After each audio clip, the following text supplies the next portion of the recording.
Hi everyone, welcome back for another whiskey review. Today looking at this Speyside whiskey Strathisla. I hope I'm pronouncing it right. Strathisla. Now this one I have been nursing for some time. Opened it for a tasting well over 2 years ago, and for those of you who might not know, Strathisla is one of the oldest distilleries in the Scottish Highlands, the oldest distillery which has been continuously distilling whiskey, because obviously some might be a bit older, but they've had long periods of no distillation. So Strathisla obviously been around for a very, very long time, owned by the Chivas brothers, who obviously put out the Chivas Regal Blends. And Strathisla is one of the core single malts that go into this particular blend. And this one being a Scotch single malt, bottled at 12 years old. Now, Strathisla, I find it's a lovely old dram. 12 years is a long period of time, bottled at 40%. And it kind of gets ignored a little bit. Obviously, Chivas Regal, the 12-year-old, the 15 now, 18-year-old, and a number of other blends by Chivas Brothers are very heavily marketed, well enjoyed, and sold in big numbers. But Strathisla in particular just kind of gets ignored. It is available in most markets where you might see other Chivas Brothers whiskies, but this kind of sort of takes the back bench, and retailing around 90 to 100 Kiwi dollars, which might be around 40-45 pounds in UK. It is a little bit more expensive compared to the other comparable 40% ABV 12-year-old single malt. So I guess it kind of prices itself out of the market a little bit. But the whiskey is fantastic, and we're going to get into the tasting notes and flavors soon. But for a heavily sherried dram at 40%, I've always really, really enjoyed it, and obviously as coming down to the last of its journey. Well, let's find out what's it like on the nose and palate. Now, one other thing that's quite particularly unique about this whiskey is when I first tried Strathisla, it was a bit of a sort of a moment of reckoning, because as soon as I brought it to my nose, and I mean, over the years, I have drunk, enjoyed, shared an incredible amount of Chivas Regal blends, because, even growing up in India, it was always around. Obviously, it was either Johnny Walker Black Label or the Chivas 12, which was at every key celebration where whiskey was the center of attraction. And as soon as I brought this to the nose, it seems like there was a familiarity, and you might find it as well when you do try the whiskey, or if you have tried it in the past.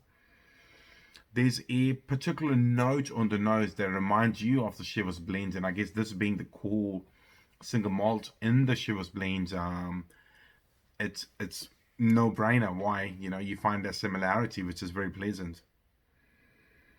So as I said, it's a heavily sherry dram, reasonably light in color, golden, but not too high in the sort of reddish color. So I'm not exactly sure which sherry cask they're using. The bottle really doesn't disclose. But there's fruitcake. The very gentle spice of cinnamon, followed by just fruity characters. And again, I claim to be a Scotch whiskey drinking fanatic, and sometimes maybe pull faces on occasion about how I want everything to be 46% or higher. But the nose on this is phenomenal, and it comes at you with a lot of oomph, you could say, even being at 40%.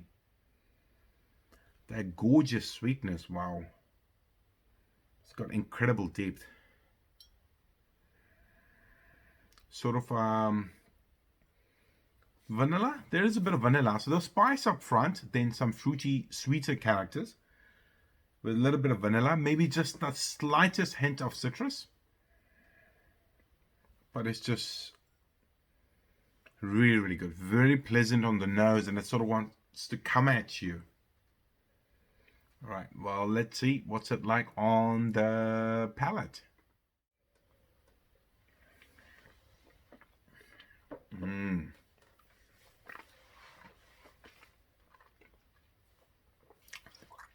There's gentle spice, and being at 40%, there's no punch in the face you would get from a cask strength.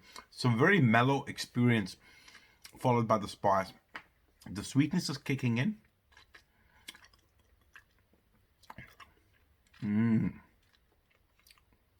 And then maybe just a bit of sweetness of the raisins, but overall spice is there, and quite a decent quantity actually.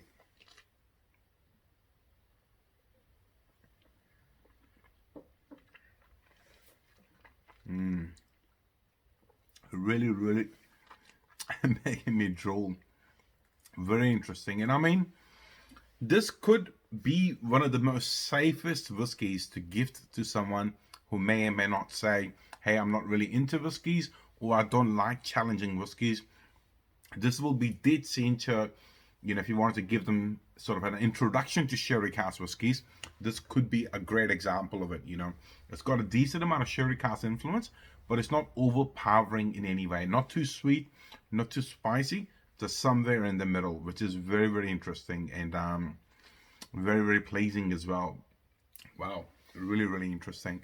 Well, hopefully you get to try it, and it'd be quite interesting to try this side by side to, well, literally any number of Chivas Blends, and see if you can find those similarities in flavor characters and on the nose.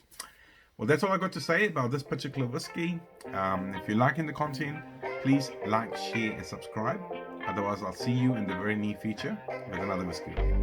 See you later. Bye-bye.